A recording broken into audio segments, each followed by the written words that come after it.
Hey, I'm Tommy Calloway. Thanks for coming back and watching. So I'm filming on my GH5 right now, and I wanted to share with you some frustrations that I have had while using the 10-bit files on this camera. Now, before we get too far into this, if you just came to download some footage and try it yourself, I encourage you to just download the files and try playing with them, see what you can do. They're in, the link's in the description. I hosted it on my Google Drive. But I'm going to show you what happens when I try and edit these files on my computer. Mind you, I'm using a late 2013 Mac Pro with two D700 AMD FirePros, 64 gigs of RAM, 6-core processor. It's a beastly computer, even though it's like almost 4 years old. But I'm going to show you what happens to my computer when I try and edit these files. And maybe, I guess I don't need it. I'll just record the screen. And I'll show you what you can do to hopefully recover a project. But this is something that Panasonic either needs to fix, or maybe the software is just too, maybe the files are just too new, you know? Maybe Adobe and all these other companies just have to catch up. So here's the problems. All right, so I'm going to open up Premiere Pro. Mind you, I'm not a professional. I'm not a cinematographer. This is just a hobby of mine. But I imagine a lot of people are having similar issues.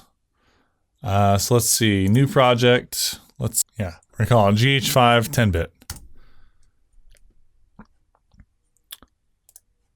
And we will take our 10-bit file here, drag it into the project. Oh, whoops. Obviously there's no preview because it's a 10-bit file and that's not working right now.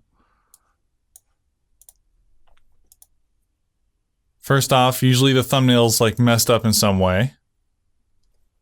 So it either doesn't display or it displays like the top left corner of it for some reason. New item, let's create a new sequence. And just drag it into the timeline there. Change sequence settings. Let's add an adjustment layer.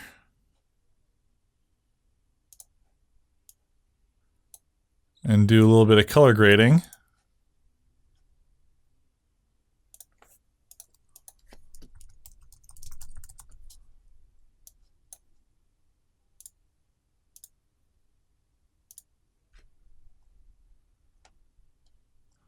Yeah, put it down to there.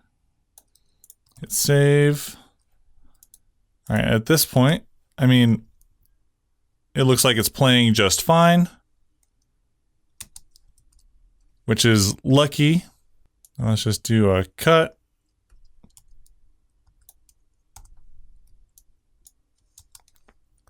Some really basic edits.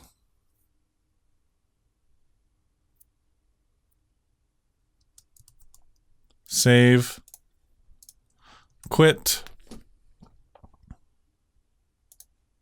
reopen,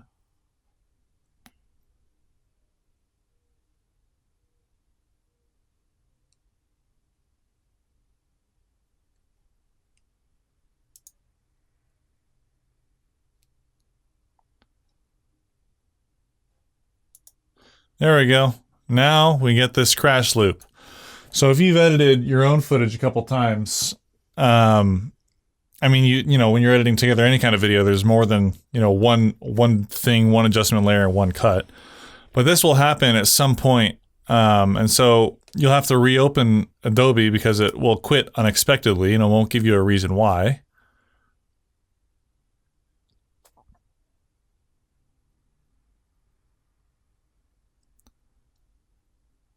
Let's try and open this back up.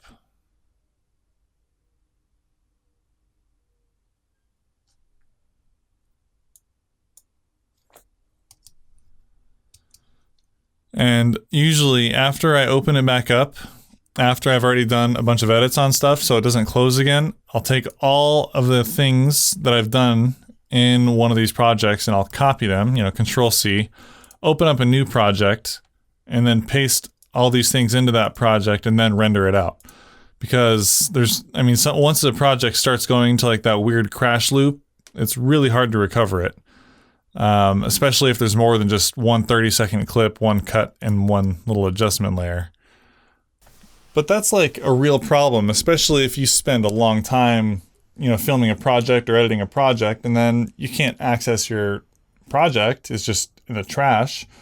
I mean, it already takes long enough to make a video. My solution is wait until there's a patch or it's announced that it's fixed, and just use 8-bit files, because you can only record 150 megabit per second right now anyways. Just who cares? Just use 8-bit and then wait until it's fixed, because the 8-bit 4K still looks great. Anyways, that's all. Thanks for watching, guys. Have a good day. Again, you can download the footage and play with it yourself and see if it works with your computer in the description. And please subscribe. Thank you so much. Have a good day.